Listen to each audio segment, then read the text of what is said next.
Welcome to Tuesday Night Live with the House Heroes.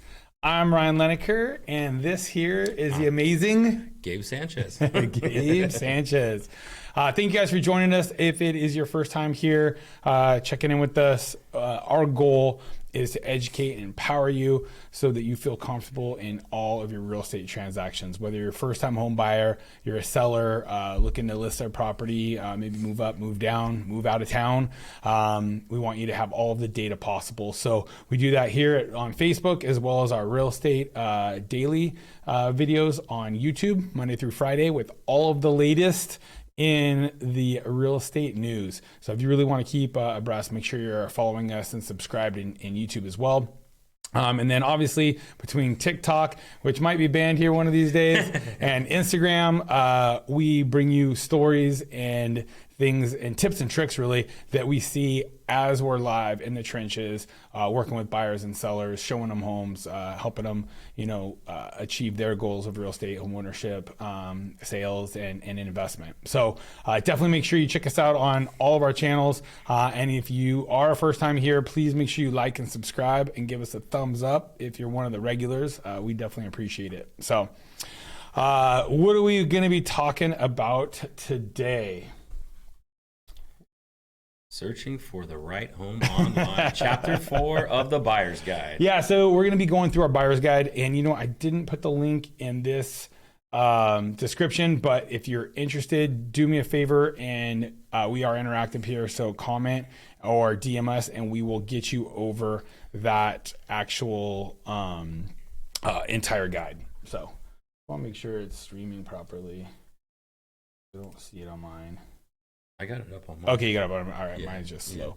All right, so let's just jump into it, man. Wanted to actually go over a couple things in the news, but I don't see that they got into our slideshow today. So let's just jump right into it then. So number one thing you got to know is really knowing your goals when you're searching for a home online.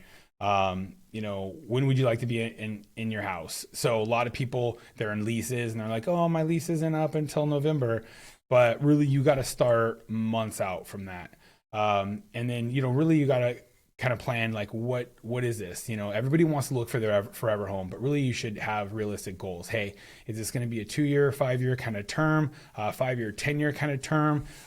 It should be a stepping stone for most people. Get in, build equity. Time is your friend. You want something that's going to be comfortable enough to be there, but also realize the whole goal is to move up. You're not going to hit all of all of your wants on your purchase. What you really need to be covering is your needs. I don't care what purchase price you're in. If it's 100,000 to 100 million, like there's something else you're always going to want, right? And that's proof when you see some of these $100 million homes and they're selling them to move up, right? But yeah, are you going to be growing a family? You're going to be downsizing, aging in place. There's a lot of different purchases, right? You have some people that are moving down. And what are your goals? Because when you're looking online, you can really, a lot of times, just kind of start running down rabbit holes, right? Checking out, these crazy houses and stuff like that. I know that I just saw, I think it was, who are the two cat people in Vegas? The cats, like, it was not Penn and Teller, but like the other two. Oh, Siegfried and Roy. Yeah, Siegfried and Roy. I think one of their houses might be on the market in Vegas right now for $3 million. My buddy's like, we got to buy this. It's like a 4-house estate. He's like, we have to buy this and Airbnb it. Like, who wouldn't want to go stay there? You can, rent these houses in the estate independently and stuff. So you really need to know your plans. There's pens for animals, it said. Okay. So bird cages and other wildlife cages. So there's definitely some fun to be had, right? It's gonna be like The Hangover. You know where you left your tiger. Well, one thing we're touching on, kind of like what your goal is. One of the biggest things that I always run into when I'm at open houses and I'm talking to people and they're renting, like, let's say a 3-bedroom house, and I start talking about like, what's your goal? And they go, well, we want to find a house. Start talking about what price point they're looking at and everything, and really the only thing that's going to fit them is a townhouse and a condo. And when I bring that up, the first thing they always tell me is like, well, no, I want to buy a house. And realistically, you should be open to that townhouse and condo. About 7 years ago, I had 2 clients at the same time. Both of them wanted a house situation just like that. I suggested the condo because the house was kind of out of the question for both. One passed on that. They are still waiting to buy 7 years later. The other couple who bought the townhouse, they actually resold it about 3.5 years after that. They made about 125 grand off that sale. And now they bought that forever house, the house that was even better than the one we ever dreamed of in that first time looking out. And they've been in that one for about 3.5 years and have already made about another 130,000 on that one. So realistically, you got to really understand what your goal is. Yes, you want to get to that forever house, but is it realistic at that point? And if not, don't sit back and wait. You're going to get further away from that point, because at that point they were looking at houses that were 600,000. Those same houses are about 850, 900 now. So unless they saved up 300,000 over the past 7 years, which I know because I know them, they did not. Your goal is even farther away from you. And that's the truth. You make a good point there. I mean, most people just can't save enough to get into that house, right? So as soon as you're approved for a home, you really need to pull the trigger. Because when you look at the last 10, if you take a 5-year segment, 10-year segment, 15-year segment, most people can't outsave. Like, the houses run away faster than they can save. And you're right. A lot of them end up, just being renters for life. And what's sad is because they had an opportunity to get something, and then a little bit later, now that thing that they pass on is even more, and their payments even more. And so now they're just disgusted with themselves, and then they continue to fail to just get in. And it can be a decision that really hamstrings them and hampers them for life. And it's sure. sad because when you look, the average tenant has about $7,000 in savings nationwide, and the average homeowner's got about 127,000. And it's because you get in, you build equity, you have a forced savings account, paying down that loan you've taken out on the house. And it really sets you up for retirement and to be able to move up into that forever house for sure. So yeah, and then just kind of know, are you looking for an owner occupant home, or is this going to be a second home? One of the things that's important if you're owner occupant, I know a lot of clients have started to really look at duplexes, triplexes, and fourplexes. You can get a loan on those, and you can actually use the income from the other units to help qualify for that larger payment. So I've had clients where they're not finding what they want in that 850 range, but all of a sudden they can get a duplex at 1.2, and their payment, what they're actually paying out of that after renting out that other unit, is less than they would have had at that 850 home. So you want to make sure you're really talking to your agent and kind of spelling out, hey, what are you open to? And like Gabe says, everybody wants that house. But the truth is, a lot more people should really be looking at that condo and townhouse. Plus, I know when you're younger and older, if you want to travel a little bit more, if you want to be out and about, you don't have to worry about the yard maintenance, the pool maintenance, oh my gosh, you got to, finance for the roof, all that kind of stuff, the exterior paint. In a well-run HOA, and this is something you do while you're in escrow, you check those budget and financials to make sure they're sound. But in a sound HOA, that's all covered for you. You want to go on a trip, it doesn't matter, what's going on outside the house. Somebody else is taking care of it, right? You don't have to worry about the yard. So it can actually be really beneficial a lot of times when you're younger, and then a lot of times while you're older as well. So you definitely should be open to condos and townhouses. I think in this market right now, whatever you can get in on, you need to get in on, because what we're looking at is like low inventory for the future, and with inflation where it's at, I mean, they can't even head it off right now. So prices are going to continue to go up on housing as far as there's demand, as long as there's demand and a shortage of housing, and that shortage looks like it's going to be there for quite some time. Yeah, I mean, prices really aren't going to fall off unless there's like this huge influx of homes that hit the market, and it just, with everybody having 3 to 4% interest rate, who wants to sell that to buy something at 6% unless they're moving out of state or really kind of ready to take that next step and move up, because they need the space or something like that. So I don't see that huge influx of homes coming anytime soon. So, and then, blah, blah, blah, this next step, kind of a little redundant here. So really just want to kind of know what your goals are. You really want to have a good needs and wants list made out. I know it's something that Gabe does with all his clients. You get with them and you have them fill out their needs and their wants list, and you keep referring to it back and forth to make sure they don't get off track. Yeah. You really got to buyers tend to always focus on the negatives of the house and really kind of ignore all the great things that the home does have. And that's kind of, what people fall into with those, they're renting the house, don't want to live in the condo, and you got to kind of like get out of that and look. And it's like, well, yeah, you're renting that house and you're wasting that money every single month.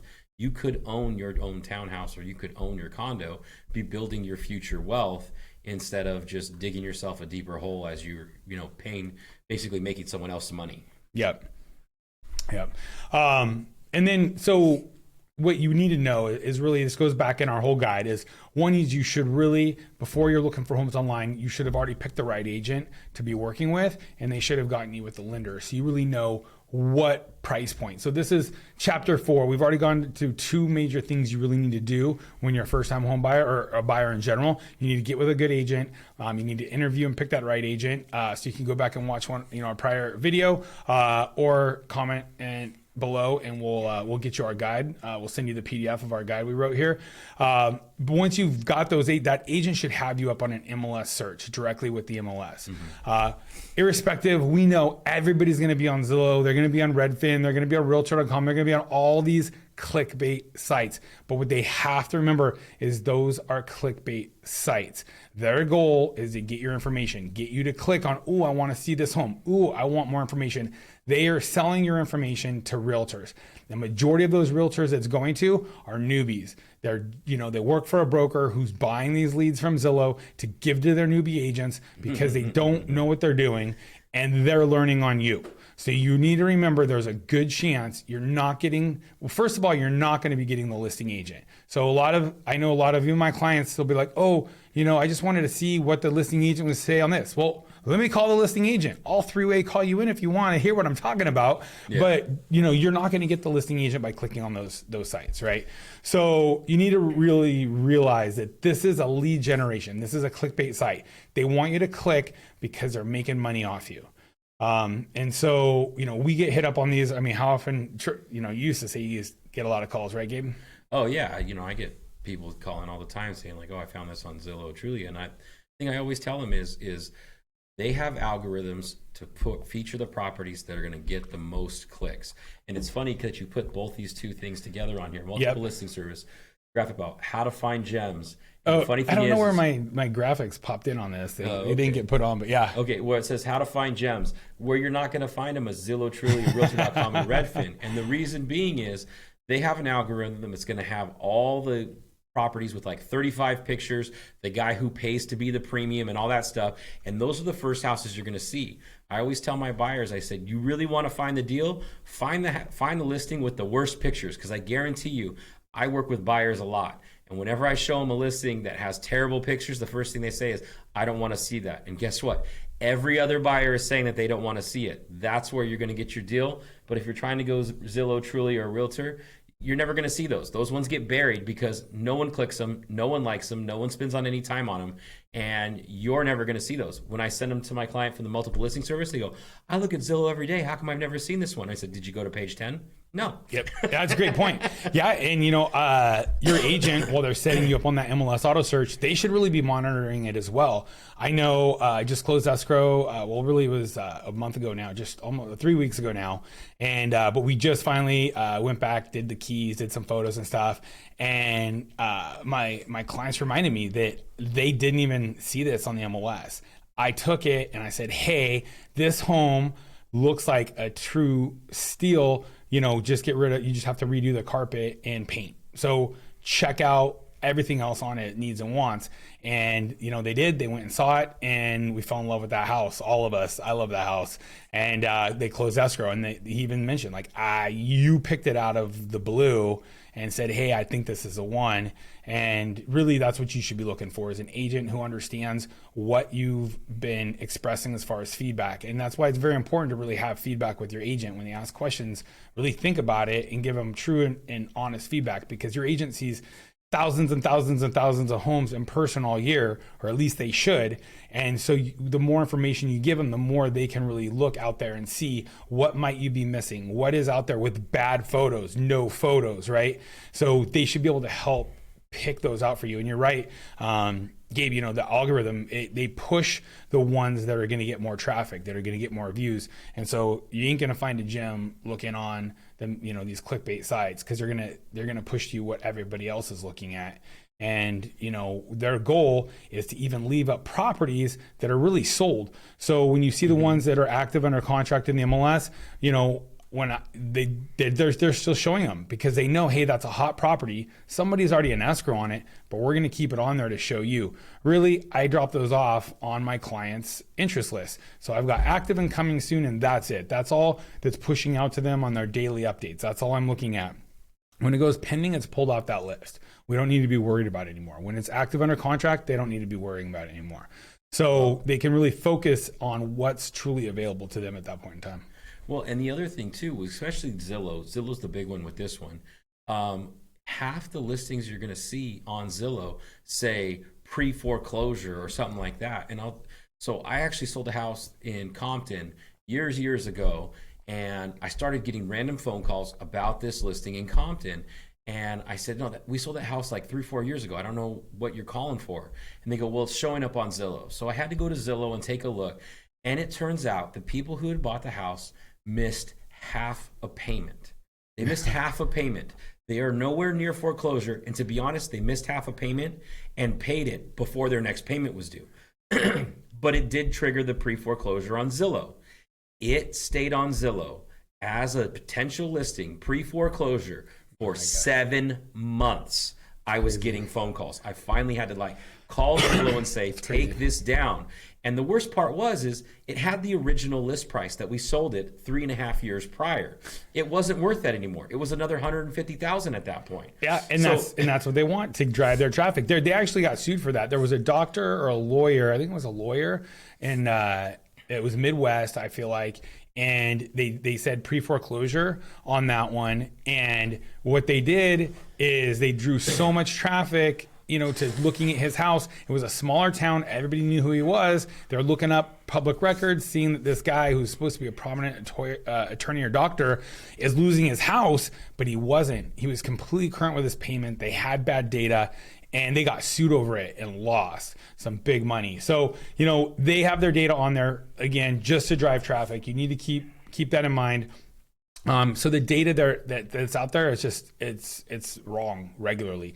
The MLS, we get fined if we don't update the MLS within certain parameters, with certain time frames. If we don't have certain information in there, we have to have photos, within when we're putting in the listing. There's all this stuff. So they are constantly scrubbing the MLS for data accuracy. That's why you need to be on an MLS auto search. Your agent needs to put you on one. Your agent should monitor it for you. You should be giving them good feedback. There's a way to put notes in there. You can put hearts on it, the ones you like. They can go get more information. And that's another thing. A lot of times on Zillow, you got to remember Redfin, Realtor.com, they're only pulling those public, the description or the public remarks out of the MLS. What agency is down below, we see showing instructions that have a lot of comments, and we see private remarks. So whether it's a triple homicide that was there yesterday, maybe somebody passed away at the property for natural causes, which you're going to see on a lot of properties now because the majority of the inventory out there is unfortunately just, it's people passing away. They're either downsizing and moving in with family members, or they're passing away, or they're moving out of state. That's a big majority of our inventory right now, because the ones that are in homes are at such low rates, there's really not a reason to move. Most of my clients that are buying up are keeping their existing home as a rental. One more thing that's adding to low inventory. Yeah. So another thing is their valuation. So I got in an all-out argument at my listing 3 weeks ago when somebody came in and said, walked in the door, I'm kind of giving them my open house flyer and giving her a quick rundown, Bed Bath and price count. And he goes, why'd you overprice it? And I'm like, oh, what makes you think it's overpriced? He says, well, Zillow has it at $836 and I was at $950. And I said, oh, so you believe Zillow's valuations, huh? And he goes, yeah. And I said, well, you understand they tried flipping homes. They tried to figure out what homes were worth and then try and sell them for more, and they lost so many hundreds of millions of dollars. They literally went out of business iBuying. They don't know values. And he's like, well, they overpriced theirs too. And he just starts going on this tirade, and I won't take you through the rest of the conversation, but he ended up storming out. Just an angry old guy. But their valuations are wrong. And one of the next comments I had is, well, end of the day, true value is what a buyer is willing to pay and what a seller is willing to pay for. And I have multiple offers at ask and above. And he goes, well, why are you even doing the open house? And I'm like, well, because I've committed to it. I've got eight agents that have sent their buyers over to check out the open house that are having, open houses of their own today. So I owe it to them to at least get their clients through there. And I told my seller I was going to do it. So I follow through, right, on my commitments. And so anyways, yeah, we sold that from the day it hit the market as active to the day it closed was 21 days. All cash, full price offer on that. So, and it was listed at the last comp roughly. So, it definitely wasn't overpriced, but Zillow has it at 836. So somebody who's paying attention to those valuations, not employing a good agent to really help them, dig down what those homes are worth, they're at a disadvantage. Another thing that they've got on a lot of these clickbait sites is they've got their estimator. Here's roughly a current rate. You're, assuming you got a 720 FICO. Those calculators they don't take into account everything that's truly in your, let's call it file, right? There's so many things that really go into making up what interest rate you're eligible to get that the calculators online can be grossly off and can really cause you to spend a lot of time focusing on the wrong properties. So maybe you're looking for $1 million home, but really you should be at 850. So you found the one you like, fall in love with it, you're, go to an open house, ready to write an offer. And then, of course that agent wants to make sure you're truly pre-approved. You get pre-approved and you can't afford it. You've wasted all that time. You've now got a broken heart. And a lot of people, again, give up the search. You need to be chapter 2 and 3, picking the right agent, getting approved for a mortgage up front, and not be using a lot of these online tools that they've got, because it's going to lead you astray. Yeah, for sure. So if you guys are looking for a home and you guys don't have access to an MLS auto search, feel free to DM Gabe or myself or comment here, and we can always set you up on a search. Of course, we're going to want to make sure you're pre-approved first, so you're not wasting time. Not our time, but your time, getting yourself in a position where you're going to have a broken heart later, and want to make sure that you guys are actually getting that good MLS data. So we're definitely willing to do that. So yeah. And then just kind of breaking down some of the search criteria you should be kind of thinking. Obviously, location. That's the funny one. The location. So that's the one thing that Zillow's algorithm cannot computate. Like they can't work into their algorithm when they give you this estimate. So they say that a home that's on a big lot, corner lot or whatever, nice spot in a neighborhood is the same price as the home that is right next to the freeway. It just doesn't work that way. It doesn't work that way. In an up market, it actually was working that way, because what would happen is that the A paper buyer with 20 to 50% down would come in and buy the one, a few doors off the freeway. And then the next one would come, let's just say it's 1.4 million. And then the next one would come up next to the freeway, and all the other 18 offers that got beat out on that one, maybe it was an FHA first time buyer, they buy it, but it's still at 1.4 million, right? Yeah. But that's all they could get, because the ones with the big, with the money and were able to come in over appraised value, set the new high comp, and then those other ones actually backfilled the comps. But you're right, they definitely can't get that algorithm figured out for location, and just things like bad floor plan. I mean, just because you have the money to build a custom home or do an addition to your home doesn't mean that you're going to do a good job at it. I mean, I see so many white elephants where you walk in, the home has no flow, it's broken up, it just doesn't make sense. It's, it's functionally obsolete to the way people use homes now. And it's, I don't know, some of them are just a travesty, but Zillow can't figure that out. They're looking at the square footage, they're looking that there's a remodeled kitchen, and they're giving it a high price. And next thing you know, somebody who's relying on that might come in and actually overpay for it, when an agent can tell them, hey, this is a bad floor plan, we should really look at something else, because for resale, this is going to be a tough one. But, a lot of people are looking online, they walk to open houses, they go with that listing agent, and they're there to sell that house for their seller, right? So they're not going to tell them, hey, by the way, this is functionally obsolete, and there's some other better homes in the neighborhood coming on the market here soon that you should be waiting for. Well, so. And another thing you're talking about right here is in letter E, 3-story versus 2-story versus 1-story. Mm-hmm. Well, one huge thing is if especially in Southern California right now, we're getting a lot of multi-generational living. If there is a master bedroom downstairs, that house will go for more. It will get more offers. So if you're comparing one that has that and one that doesn't, and you're looking at the Zillow estimate, I guarantee you the one with the downstairs master bedroom is going to go for more every single time, because everybody wants that, because they are having elderly family members come live with them. They can't get up those stairs. Yep. And, let's go through a couple of these. So, we already kind of covered the single family home, condo, and townhouse. But just new build versus resale of an existing home. A lot of people are looking online, and they're getting cut off of a lot of the new build homes out there. Now, new builds open up a whole other can of worms on their own. You definitely need to work with an agent who is knowledgeable with new home construction. But like, we actually have a custom search site just for new home construction. So again, if you guys want access to that, where it's just new homes, you can search by city, search by square footage, search by price, all of that, just like the MLS and these other sites. But it's dialed in just for new home construction. Let us know, message us again, we can get that to you. But a lot of people miss out. They're looking in an area, and sometimes the best deal is a new build. I know right now a lot of these builders are offering huge incentives, cash and financing incentives, 3-2-1 buy downs. So really the first year of your mortgage, if rates out there are 7 right now, you're at a 4, then a 5, then a 6. Most people are figuring they're going to have a chance to refinance in that time frame anyways. So you're going to miss out on that if you're only looking at the top 3 online sites. So that's why another reason it's really important to work with an agent, so you can get access to those other sites. And then bed bath count.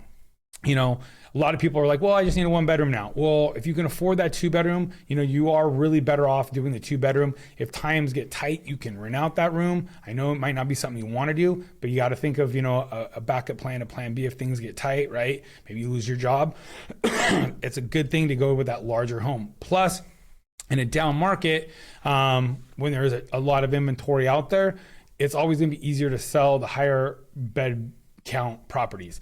I remember in the REO days, studios sat, not getting offers on condos. 1-bedrooms just sat not getting offers because people could afford that extra bedroom for so much less that they would go for it because it rented more, and it just made more sense. It was economies of scale. They were already paying, let's say a $3,000 payment. If it bumps their payment to $3,500, they rent out that room for $1,000. Really, they've got the opportunity to take it for $2,500, or pay the $3,500, let's say, and be in a larger home all on their own. So if you guys can stretch it, if you're approved for it, I always say to bump up that bed and bath count, especially when it's going from studio to 1-bed and 1-bed to 2-bed. Those are the biggest jumps. 2-bed to 3-bed is good as well. After that, it's not as big of a deal. Just kind of got the law of diminishing returns there on what you're going to see. And then, yeah, you're right. The generational living is huge, man. Like, a lot of people, and what happens if you break a leg or this or that? I mean, you're going to have things either as you age or multi-generational living. If you can get a downstairs bedroom, that is key, bro. You're nailed that one. Right now, we've got a lot of construction. The new builds in the area, land is at a premium, right? So they're building 3-story homes. They're trying to stack them vertically up. That's the way they can continue to make money on these entry level homes. And I say entry level lightly. A lot of them are still pretty expensive, but just know that. So if you can get a single story versus a 2-story, I would do it. If you can get, a 2-story versus a 3-story, I would do it. Less stories is always going to be more, as we are an aging population. We got all the boomers coming through. So it's always going to be good for resale. I also think one of the biggest thresholds when we're talking about like bed bathroom count, the 1-bath versus the 2-bath. I think that is huge threshold where it's like night and day on reselling that home if it has that 2nd bathroom. Yep. Yeah, you don't want to be fighting like, oh my gosh, I got to go to the bathroom and somebody's in the shower, right? Yeah, no, you're right. And at the very least, get a home where it should be easy to add on that other bathroom. Raised foundation is nice.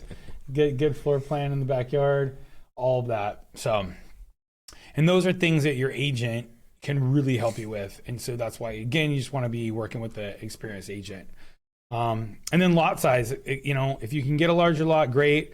gives you the opportunity to maybe add an ADU on down the road. Some people don't want a bigger lot because it's more maintenance, right? Going back to the downsizing part, maybe you want to travel more. You don't want all that maintenance. It's just a cost, for landscaping and stuff like that, unless it's, low maintenance kind of landscaping and hardscape. But again, these are just things you need to keep in mind and really see, hey, for a couple extra dollars now, can I set us up for the next chapter of our life? If so, great, I would do it. I would definitely be doing a larger lot. So that way you want to go multi-generational living, or you want to put in some money and be able to rent out an ADU, you've got those options. And then pools, you got to know where you're going to stand. Like, you either got to have that pool or it's a no. There's costs involved. For some people, they've got to have it. They entertain, they're in the pool, they want that lifestyle. And it's much better finding a home with a pool, even if it's dated and needs to be redone, because all of that work is so expensive right now. So they at least already have the hole in the ground and are just remodeling. It's going to be a lot cheaper than starting from scratch. And then some people, they're looking at it. They've got an old dated pool there. They don't want one at all. It's, I've got guys that'll come in 10 grand and fill that pool in. Different cities have different restrictions on how you fill in the pool. Like, if you're going to build on top of it later, you have to bring it all the way down. If you're just going to put grass on it, you normally have to just collapse it at 2 feet, drill the holes in it, and then fill it, with larger to smaller rock up into the dirt. So just know there's definitely ways to fill in a pool. You can't just get your buddy with a dump truck and just start dumping dirt in there. And then schools, right? So most of these online sites now have good school district info. But let's see. Wait, that's me there. So just, you can definitely check on the school district. If you've got questions, it's best to actually talk to somebody at the district. It's tough for agents to give too much information there because zoning does change. And on top of zoning changing, in most districts now, you can move between schools, but it's not always guaranteed. So we get those questions all the time. Like, how easy is it to get my kid to transfer from here to here? Like, hey, I can't have you buying a home based on some information that I've heard from somebody else that it was easy, and then it's not easier for you, and now you're bummed you bought that house. So really, you do need to do your own research. I highly advise it, talking to people at the district, and then checking out some of the online tools like greatschools.net and stuff like that. Yeah, and going to the schools too, really understanding like what the schools are and where they are and stuff like that. There is a neighborhood in Long Beach. It is in the Patrick Henry School District. Patrick Henry is one of the few dual immersion schools. Everybody wants that school in Long Beach. So if you're trying to transfer that school, it is so hard to transfer into that school. But Long Beach transferring laterally typically isn't too difficult except for that school. So if that's the school you want, you got to focus on making sure you are in that zone for that school so your kid automatically gets to go there. But guess what? Those are the houses that are getting the 5-7 offers in the down economy. So understanding that school data is really huge too. That is huge. I thought that all of California was dual immersion. It's like quad immersion. There's all kinds of different people. Big old mixing pot. And then fixer upper versus turnkey. Again, majority of the inventory right now are older homes. They're dated. Grandma was there. She's no longer able to maintain it. She's got to move into a home, or she's got to move in with family. And grandma had yellow shag carpet and avocado appliances, but grandma had a new roof. She had that AC and heater dialed in. The plumbing had been upgraded when it started giving her, hassle. So the major systems were done, but it's dated. A majority of the buyers out there right now, they're scraping everything together. They've got that big payment with the higher rate right now, so they're buying it at a higher price. It's really, we're still bouncing off peaks on price, let's call it, and rates are now high, so that payment's high. So they're like, shoot, I'm going all in on this. I need to make sure that I'm not messing with a construction job on top of it. I need to be at work. I need to be able to relax and enjoy myself. And they all seem to want to focus on these fixer-uppers. Majority of the buyers right now, I'm sorry, not fixer-uppers, turnkey. They want the ones that have been fixed up, either